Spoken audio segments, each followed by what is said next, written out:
Capítulo 18. Como quem tem autoridade. O relato de Mateus sobre o inestimável discurso conhecido como Sermão da Montanha termina com um comentário significativo referente ao efeito das palavras do Mestre sobre o povo, porquanto os ensinava como tendo autoridade, e não como os escribas. Uma característica notável do ministério de Cristo foi a ausência absoluta de qualquer afirmativa de autorização humana para suas palavras ou feitos. A autoridade que ele professava possuir era do Pai que o enviará. Seus discursos, dirigidos a multidões ou a apenas alguns, em relativa intimidade, não continham as citações elaboradas em que tanto se compraziam os mestres da época. Sua frase eu, porém, vos digo, substituiu a invocação de autoridade e superou qualquer amontoado possível de mandamentos ou citações de precedentes. Nisso suas palavras diferiam de maneira essencial das eruditas elocuções dos escribas, fariseus e rabis. Durante todo o seu ministério, manifestou poder e autoridade inerentes sobre a matéria e as forças da natureza, sobre homens e demônios, sobre vida e morte. É nosso propósito agora considerar um certo número de exemplos nos quais o poder do Senhor foi demonstrado em diversas obras poderosas. A cura do servo do centurião. Do Monte das Beatitudes, Jesus voltou a Capernaum, se diretamente ou por um caminho mais longo, marcado por outras obras de poder e misericórdia, não é de grande importância. Havia, na época, uma guarnição romana na cidade. Um oficial militar, centurião ou chefe de 100 homens, estava estacionado ali. Esse oficial tinha um servo a quem muito estimava e que se encontrava enfermo, quase à morte. O centurião tinha fé que Cristo podia curá-lo, e solicitou a intercessão dos anciãos judeus junto ao mestre, para implorar o favor desejado. Esses anciãos pediram com veemência a Jesus, recomendando o homem pelo seu valor, pois, embora gentil, amava o povo de Israel e havia construído, com seus próprios meios, uma sinagoga para eles na cidade. Jesus foi com os anciãos, mas o enfermo, provavelmente tomando conhecimento da aproximação do pequeno grupo, apressou-se a enviar outros emissários, para dizer que não se considerava digno de receber Jesus em seu lar, senso esse de indignidade que o impedira de apresentar seu pedido pessoalmente. Porém, dizia a mensagem de súplica, dize uma palavra e o meu criado sarará. Podemos comparar o conceito que esse homem tinha do poder de Cristo com o do nobre da mesma cidade, que solicitou a Jesus que corresse em pessoa para o lado de seu filho moribundo. O raciocínio do centurião parece ter sido o seguinte: ele próprio era um homem de autoridade, embora sob a direção de oficiais superiores. Dava ordens aos seus subordinados, as quais eram obedecidas. Não achava necessário estar presente à execução de suas instruções. Naturalmente, uma pessoa que possuía tanto poder quanto Jesus poderia ordenar e ser obedecida. Ademais, o homem talvez tivesse sabido da maravilhosa recuperação do jovem moribundo, filho do nobre, realizada por Jesus a muitas milhas do leito do enfermo. Que a confiança do centurião, sua crença e fé eram genuínas, não é passível de dúvidas, uma vez que Jesus expressamente as elogiou. O aflito foi curado. É-nos dito que Jesus se maravilhou por ter o centurião assim manifestado a sua fé, e, voltando-se para o povo que o acompanhava, disse: afirmo-vos que nem mesmo em Israel achei fé como esta. Esse comentário pode ter surpreendido a alguns de seus ouvintes. Os judeus não estavam acostumados a ouvir a fé manifestada por um gentio receber tal cumprimento, pois, de acordo com o tradicionalismo da época, um gentio, mesmo que prosélito fervoroso do judaísmo, era considerado essencialmente inferior ao mais insignificante membro do povo escolhido. O comentário de Nosso Senhor indicou claramente que os gentios teriam primazia no reino de Deus, se em valor superassem os demais. Referindo-nos ao relato de Mateus, encontramos este ensinamento adicional, introduzido com o costumeiro vos digo, que muitos virão do Oriente e do Ocidente, e se assentar-se-ão à mesa com Abraão, e Isaque, e Jacó, no reino dos céus. E os filhos do reino serão lançados nas trevas exteriores, ali haverá pranto e ranger de dentes. Este ensinamento, de que a supremacia de Israel pode ser atingida somente através de superioridade em retidão, é reiterado e ampliado nas lições do Senhor, como veremos. Levantado dentre os mortos um jovem de Naim. No dia seguinte ao do milagre que acabamos de considerar, Jesus dirigiu-se à pequena cidade de Naim, e, como de costume, muitas pessoas o acompanharam. Esse dia testemunhou o que, na estimativa humana, foi um prodígio maior do que qualquer outro realizado por ele até então. Cristo já havia curado muitos, algumas vezes por uma palavra em enfermos presentes, e outras quando estava longe do beneficiário do seu poder. Males físicos haviam sido vencidos e demônios rechaçados pelo seu comando. Mas, embora doentes às portas da morte tivessem sido salvos da sepultura, não temos qualquer registro anterior de que o Senhor tivesse ordenado à própria morte que devolvesse alguém que arrebatara. Ao se aproximarem da cidade, Jesus e seus seguidores encontraram um cortejo fúnebre com muita gente. O filho único de uma viúva estava sendo levado à sepultura. O corpo, segundo o costume da época, era carregado em esquife aberto. Nosso Senhor olhou compadecido para a mãe em prantos, agora despojada do marido e do filho, e, sentindo em si próprio a dor daquela perda, disse mansamente: Não chores. Ele tocou a maca sobre a qual jazia o homem, e os que a carregavam pararam. Então, dirigindo-se ao morto, disse: Mancebo, a ti te digo, levanta-te. E o morto ouviu a voz daquele que é Senhor de todos, e imediatamente sentou-se e falou. Jesus, bondosamente, restituiu o jovem à sua mãe. Lemos, sem nos surpreendermos, que o medo tomou conta de todos os presentes, e que glorificaram a Deus, testificando que um grande profeta se encontrava entre eles, e que Deus visitará seu povo. Informações deste milagre espalharam-se pela terra, chegando mesmo aos ouvidos de João Batista, que se achava confinado na prisão de Herodes. O efeito da notícia transmitida a João, a respeito desta e de outras obras extraordinárias de Cristo, requer agora nosso estudo. A mensagem de João Batista a Jesus. Antes mesmo que Jesus retornasse à Galiléia após o seu batismo e os 40 dias de solidão no deserto, João Batista foi aprisionado por ordem de Herodes Antipas, tetrareia da Galiléia e Pérea. Durante os meses subsequentes em que Nosso Senhor pregou ativamente o Evangelho, ensinando o verdadeiro significado do reino, reprovando o pecado, curando os enfermos, expulsando demônios e até mesmo ressuscitando os mortos, seu precursor, João, homem corajoso e temente a Deus, encontrava-se preso nas masmorras de Macherus, uma das mais fortes cidadelas de Herodes. O tetrarca tinha alguma consideração por João, pois o tinha na conta de homem santo, tendo feito muitas coisas segundo o seu conselho direto ou por influência dos seus ensinamentos gerais. Na verdade, Herodes ouvirá o Batista de bom grado e aprisionara-o relutantemente, para atender às importunações de Herodias, a quem Herodes chamava de esposa sob o disfarce de um casamento ilegal. Herodias havia sido, e legalmente ainda o era, esposa de Filipe, irmão de Herodes, de quem jamais se divorciara segundo a lei, e seu pretenso casamento com Herodes Antipas era adúltero e incestuoso sob a lei judaica. O Batista destemidamente denunciará essa associação pecaminosa. Dissera Herodes: Não te é lícito possuir a mulher de teu irmão. Embora Herodes possa ter, provavelmente, ignorado esta severa reprimenda, ou pelo menos deixado passar sem punição, Herodias não o perdoou.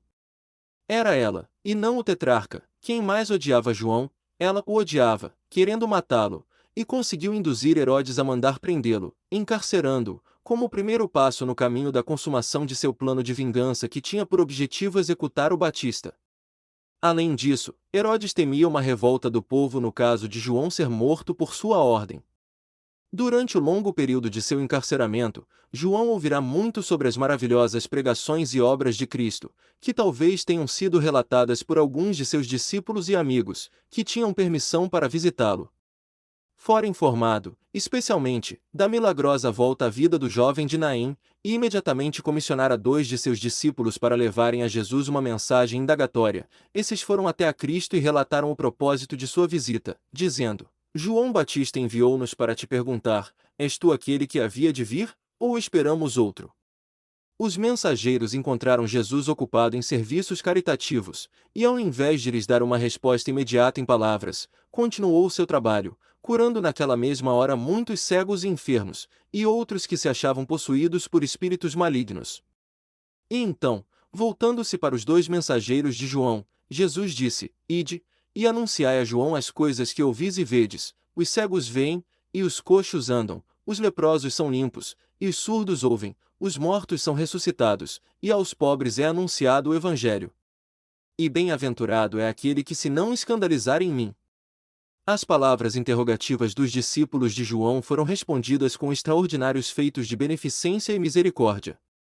Quando a resposta foi transmitida a João, o profeta prisioneiro não pode ter deixado de se lembrar das predições de Isaías, de que por tais bênçãos e sinais milagrosos o Messias seria conhecido, e a reprovação deve ter sido convincente, ao lembrar-se João de suas próprias referências às predições de Isaías, quando proclamara, com eloquência apaixonada, o cumprimento das antigas profecias em sua própria missão e na daquele que era mais poderoso, e de quem havia prestado um testemunho pessoal.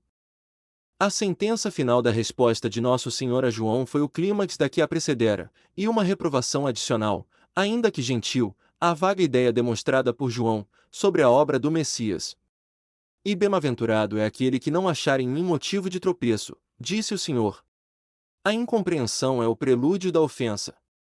Influenciados pelo modelo da concepção então corrente daquilo que o Messias deveria ser, o trabalho de Cristo deve ter parecido a muitos um fracasso. E aqueles que esperavam alguma súbita manifestação de seu poder na derrota dos opressores de Israel e reabilitação da casa de Davi em esplendor material, tornaram-se impacientes, e depois duvidosos, mais tarde, sentiram-se ofendidos, em perigo de rebelarem-se abertamente contra seu Senhor. Cristo foi um ofensor para muitos, porque eles, não estando em harmonia com suas palavras e obras, escandalizaram-se nele. A situação do Batista deve ser corretamente considerada por todos os que pretendem colocar em julgamento seu propósito ao inquirir do Cristo: és tu aquele que estava para vir? João compreendia perfeitamente que seu próprio trabalho era o de preparação, assim o testificara e prestara testemunho público de que Jesus era aquele para quem viera preparar o caminho. Com o início do ministério de Cristo, a influência de João diminuíra, e por muitos meses ele estivera trancafiado em um cárcere, impaciente com sua inatividade forçada, sem dúvida ansiando pela liberdade, e pelos gafanhotos e favos de mel do deserto. A popularidade, influência e oportunidades de Jesus aumentavam, enquanto as dele decresciam, e ele havia afirmado que tal situação era inevitável. Mas, abandonado na prisão, pode ter se desesperançado, permitindo-se considerar-se aquele que era mais poderoso o havia esquecido. Ele sabia que, se Jesus dissesse uma palavra, a masmorra de Macherus não poderia detê-lo. Não obstante, Jesus parece que o abandonara à sua sorte, que incluía não apenas o confinamento, mas outras indignidades e tortura física. Parte do intento do Batista pode ter sido chamar a atenção de Cristo para o seu angustioso estado, e sob este ponto de vista, sua mensagem foi mais um lembrete do que uma simples indagação, baseada em dúvida real. Na verdade, temos bons motivos para deduzir que, ao enviar discípulos a fim de interrogar Jesus, o propósito de João foi, em parte, e talvez quase totalmente, confirmar nesses discípulos uma fé perene no Cristo. A tarefa que lhes foi designada colocou-os em contato direto com o Senhor, cuja supremacia eles não poderiam deixar de perceber. Tornaram-se testemunhas pessoais de seu poder e autoridade. O comentário de Nosso Senhor sobre a mensagem de João indicou que o Batista não possuía um pleno entendimento daquilo que abrangia o reino espiritual de Deus.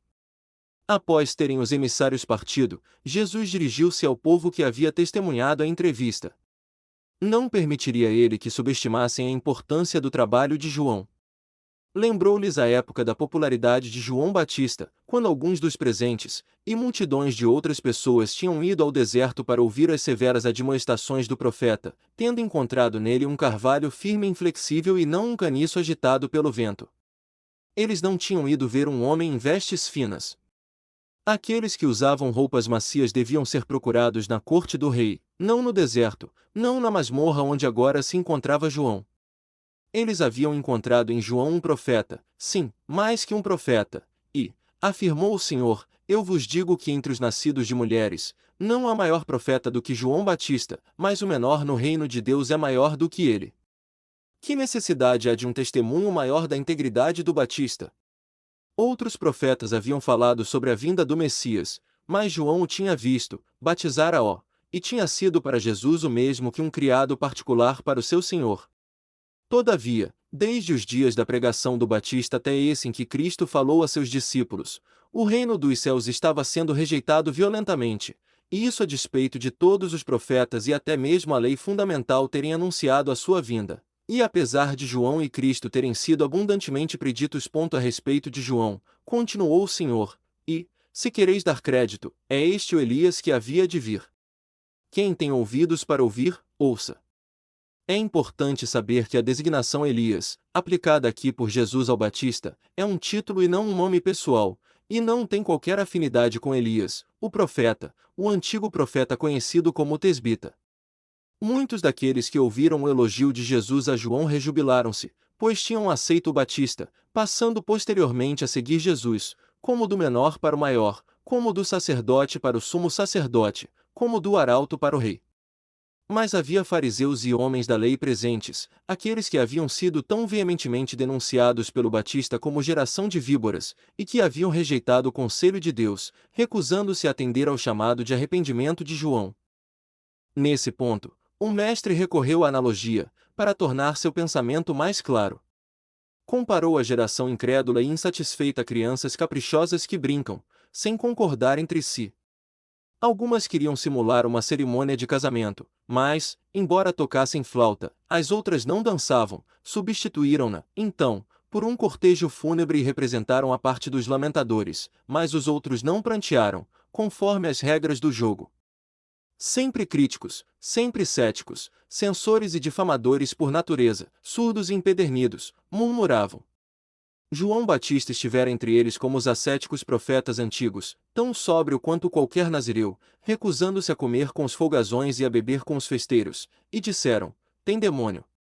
Agora vinha o Filho do Homem, sem austeridade ou maneiras de ermitão, comendo e bebendo como faria um homem normal, hospedando-se nas casas, participando das festividades de um casamento, misturando-se igualmente com publicanos e fariseus, e eles novamente murmuravam, dizendo: eis aí um homem comilão e bebedor de vinho, amigo de publicanos e pecadores. O mestre explicou que tal inconsistência, tal zombaria iníqua a respeito de questões extremamente sagradas, tal oposição determinada à verdade, certamente apareceria na sua verdadeira luz, e revelaria, então, a inutilidade do conhecimento ostentado. Mas, disse ele, a sabedoria é justificada por todos os seus filhos. Da reprovação a indivíduos incrédulos, ele passou a regiões ingratas, e censurou as cidades nas quais havia realizado tantas obras poderosas, sem que o povo se arrependesse. Ai-de-te, Corazim, ai-de-te, Betsaida! Porque, se em Tiro e em Sidom fossem feitos os prodígios que em vós se fizeram, há muito que se teriam arrependido, com saco e com cinza. Por isso eu vos digo que haverá menos rigor para Tiro e Sidom, no dia do juízo, do que para vós. E tu, Capernaum, que te ergues até aos céus, serás abatida até aos infernos, porque, se em Sodoma tivessem sido feitos os prodígios que em ti se operaram, teria ela permanecido até hoje. Porém eu vos digo, que haverá menos rigor no dia do juízo para os de Sodoma, do que para ti.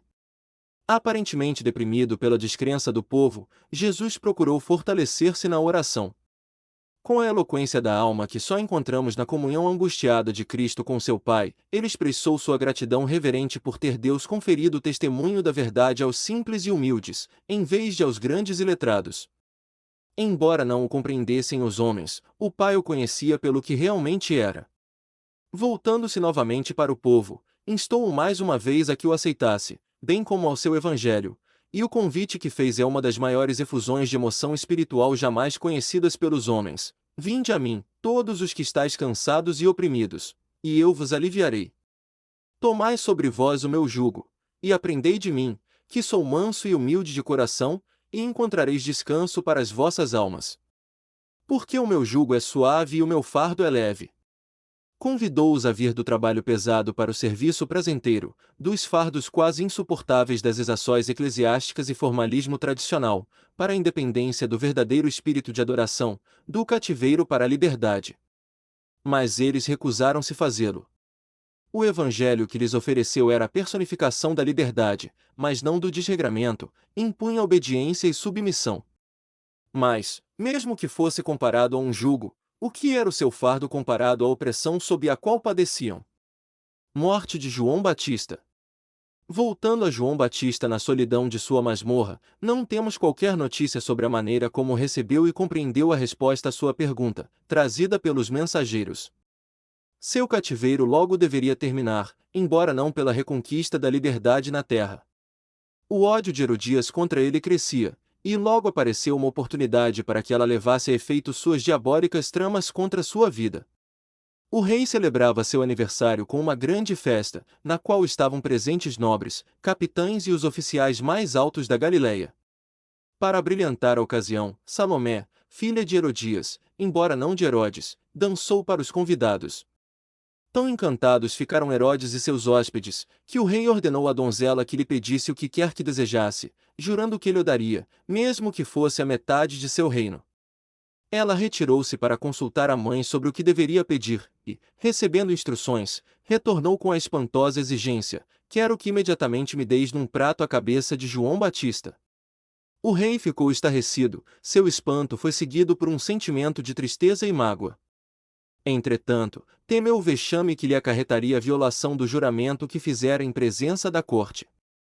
Assim, convocando um executor, imediatamente deu a ordem fatal, e João foi na mesma hora decapitado na prisão. O carrasco retornou, trazendo um prato com o horrível troféu da vingança da corrupta rainha. A dádiva sangrenta foi entregue a Salomé, que a carregou, em desumano triunfo até sua mãe. Discípulos de João levaram o corpo e o colocaram na tumba, transmitindo a notícia de sua morte a Jesus. Herodes perturbou-se enormemente com o assassínio que havia ordenado, e quando, mais tarde, as maravilhas realizadas por Jesus lhe foram relatadas, teve medo, e disse: João, o que batizava, ressuscitou dos mortos, e por isso estas maravilhas operam nele. Aqueles que discordavam, o rei, atemorizado, replicava: Este é João, que mandei degolar, ressuscitou dos mortos. Assim terminou a vida do profeta sacerdote, o precursor direto de Cristo, assim silenciou a voz mortal daquele que clamara tão poderosamente no deserto: preparai o caminho do Senhor. Muitos séculos mais tarde, sua voz foi ouvida outra vez, como a de alguém redimido e ressuscitado, e sentiu-se o toque de sua mão novamente nesta dispensação de restauração e plenitude. Em maio de 1829, um personagem ressurreto apareceu a Joseph Smith e Oliver Cowdery, apresentando-se como João, conhecido em tempos antigos como Batista, e, impondo as mãos sobre os dois jovens, conferiu-lhes o sacerdócio de Arão, que contém autoridade para pregar e administrar o evangelho do arrependimento e do batismo por imersão para a remissão dos pecados. Na casa de Simão, o fariseu. E rogou-lhe um dos fariseus que comesse com ele, e, entrando em casa do fariseu, assentou-se à mesa. Pela ordem de colocação deste incidente na narrativa dos eventos feita por Lucas, parece que o mesmo pode ter ocorrido no dia da visita dos mensageiros de João. Jesus aceitou o convite do fariseu, como já aceitara convites de outras pessoas, até mesmo de publicanos e daqueles chamados de pecadores pelos rabis. A recepção que teve na casa de Simão parece ter carecido de calor, hospitalidade e atendimento de honra. A narrativa sugere uma atitude de condescendência por parte do anfitrião. Era costume da época tratar os convidados importantes com cuidadosa atenção, recebê-los com um beijo de boas-vindas, providenciar água para lavar a poeira de seus pés, e óleo para ungir os cabelos e a barba. Todas essas atenções foram omitidas por Simão. Jesus tomou seu lugar, provavelmente em um dos divãs nos quais as pessoas se acomodavam meio sentadas e meio reclinadas, para comer. Tal atitude fazia com que os pés da pessoa ficassem longe da mesa. Além desses fatos relativos aos costumes da época, deve-se também lembrar que as habitações não eram protegidas contra intrusões como atualmente em uso. Não era incomum na Palestina, naquele tempo, que visitantes e mesmo estranhos, geralmente homens, entrassem em uma casa na hora da refeição, observassem o que se passava, e até dirigissem a palavra aos hóspedes, sem qualquer convite. Entre os que entraram na casa de Simão durante aquela refeição, estava uma mulher, e a presença de uma mulher, embora um tanto incomum, não constituía uma inconveniência social, não podendo, assim, ser proibida em tal hora. Mas esta mulher era uma decaída, alguém que perderá sua virtude, e tinha de suportar, como parte da pena por seus pecados, o ostracismo e o escárnio daqueles que professavam ser moralmente superiores. Aproximou-se de Jesus por trás e abaixou-se para beijar seus pés em sinal de humildade e numa homenagem respeitosa.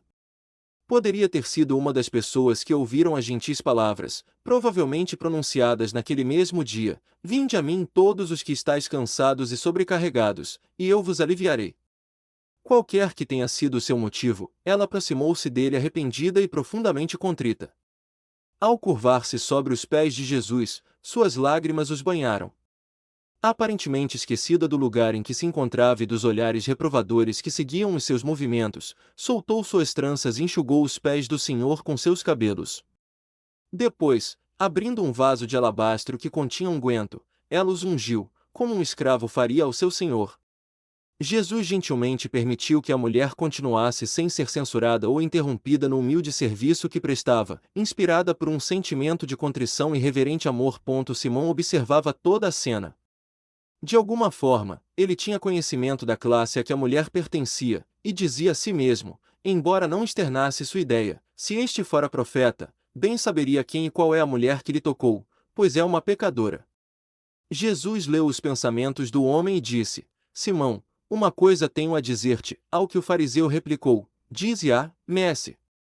Jesus continuou: Um certo credor tinha 2 devedores, um devia-lhe 500 dinheiros, e outro 50. E, não tendo eles com que pagar, perdoou-lhes a ambos. Dize, pois, qual deles o amará mais? Só havia uma resposta lógica, e Simão a deu, embora aparentemente com alguma hesitação ou reserva. É provável que temia comprometer-se. Suponho, aventurou ele, que aquele a quem mais perdoou. Jesus disse: Julgaste bem, e prosseguiu: Vês esta mulher? Entrei em tua casa e não me deste água para os pés, esta, porém, regou os meus pés com lágrimas e os enxugou com os seus cabelos. Não me deste ósculo, ela, entretanto, desde que entrei não cessa de me beijar os pés. Não me ungiste a cabeça com óleo, mas está com bálsamo ungiu os meus pés. O fariseu não podia ignorar uma observação tão direta sobre a sua omissão, deixando de realizar os ritos normais de respeito a um hóspede especialmente convidado. A lição do exemplo aplicara-se a ele, da mesma forma que a parábola de Natã provocara em Davi uma afirmação autocondenatória. Por isso te digo, Jesus continuou, que os seus muitos pecados lhe são perdoados, porque muito amou, mas aquele a quem pouco é perdoado pouco ama. E então disse a mulher as palavras de abençoado alívio: Os teus pecados te são perdoados. Simão e os demais presentes murmuraram intimamente: Quem é este, que até perdoa pecados? Compreendendo o protesto mudo, Jesus dirigiu-se novamente à mulher, e disse: A tua fé te salvou, vai-te em paz. A última parte da narrativa traz-nos à mente outra feita em que Cristo concedeu remissão de pecados, e quando se opuseram alguns ouvintes, atitude essa não menos real por não ter sido expressa em palavras, suplementou seu pronunciamento autoritário com outra declaração. O nome da mulher que assim se aproximou de Cristo, e cujo arrependimento foi tão sincero que levou a sua alma contrita e grata à certeza da remissão, não está registrado. Não existe qualquer evidência de que ela figure em outro incidente narrado nas Escrituras. Ela tem sido apontada por certos escritores como Maria da Betânia, aquela que, pouco antes de Cristo ser traído, ungiu sua cabeça com unguento, mas esta suposição é totalmente infundada, e constitui um reflexo injustificável sobre a vida pregressa de Maria, a devota e amável irmã de Marta e Lázaro. Igualmente incorreta é a tentativa feita por outros de identificar esta pecadora arrependida e perdoada com Maria Madalena, cuja vida, em período algum, foi marcada pelo pecado da impureza, tanto quanto o afirmam as Escrituras. A importância de nos precavermos contra erros sobre a identidade dessas mulheres torna aconselhável o comentário que se segue a respeito do assunto. No capítulo que segue aquele em que estão registrados os incidentes que acabamos de considerar, Lucas afirma que Jesus atravessou a região, visitando todas as cidades e aldeias, para pregar o evangelho do reino e anunciar suas alegres novas. Os 12 estavam com ele nessa viagem, e também algumas mulheres que haviam sido curadas de espíritos malignos e de enfermidades: Maria, chamada Madalena, da qual saíram 7 demônios, e Joana, mulher de Cusa, procurador de Herodes, Susana e muitas outras, as quais lhe prestavam assistência com os seus bens. Referência adicional é feita a algumas dessas nobres damas, por ocasião da morte, sepultamento e ressurreição de Nosso Senhor, aparecendo menção especial a Maria Madalena. Maria Madalena, cujo segundo nome provavelmente deriva de sua cidade natal, Magdala, foi curada por Jesus de males físicos e mentais, sendo os últimos associados a espíritos malignos que a possuíam. É-nos dito que Cristo expulsou dela 7 demônios, porém mesmo uma aflição tão deplorável não constitui base para se afirmar que a mulher não fosse virtuosa ou casta.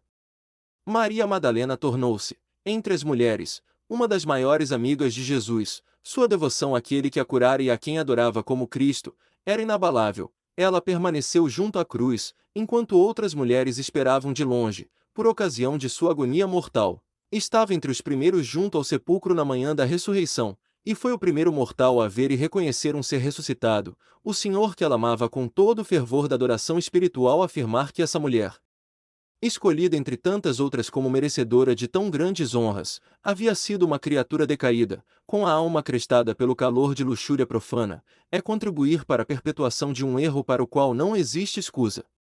E, no entanto, a falsa tradição nascida de uma hipótese antiga e injustificável de que essa nobre mulher, destacada amiga do Senhor, é a mesma que, confessando-se pecadora, lavou e ungiu-lhe os pés na casa de Simão, o fariseu, e recebeu o benefício de ser perdoada por seu arrependimento, tão tenazmente se fixou na ideia popular através dos séculos, que o nome, Madalena, passou a ser uma designação genérica das mulheres que perdem a virtude e mais tarde se regeneram. Não estamos considerando se a misericórdia de Cristo poderia ter se estendido a uma pecadora como Maria Madalena possui, erroneamente, a reputação de ter sido. O homem não pode medir a importância, nem penetrar a profundidade do perdão divino.